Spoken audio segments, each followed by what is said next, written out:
आपल्याबरोबर राष्ट्रवादी काँग्रेसचे आमदार जितेंद्र आव्हाड जोडले गेलेले आहेत.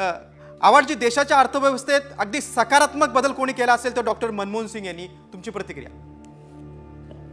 असं आहे की भारताची जी अर्थव्यवस्था बदलत गेली त्या अर्थव्यवस्थेचा मूळ आधार हेच मनमोहन सिंग होते. त्यांचा या विषयातला अभ्यास आणि देशाची अर्थव्यवस्था मजबूत करण्यासाठी इथे लिबरलायझेशन आणलं पाहिजे.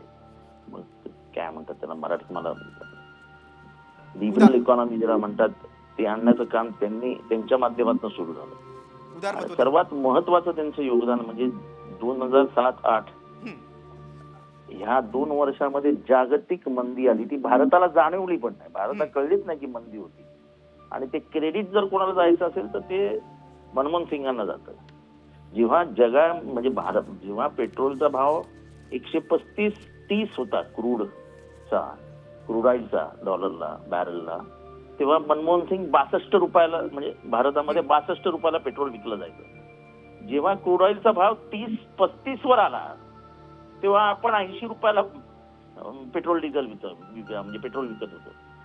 त्यांना अर्थव्यवस्था समजली, इकॉनॉमिक्सचं ज्ञान त्यांना प्रचंड होतं आणि अतिशय शांत स्वभावाचे, कधी म्हणजे सगळीकडेच पक्षीय अभिनिवेश न बाळगता आपल्या ज्ञानाचा फायदा भारताला कसा होईल आणि भारत हा जगामध्ये अर्थव्यवस्थेच्या माध्यमातून कसा मजबूत होत जाईल याच्याकडे त्यांनी कायम लक्ष दिले.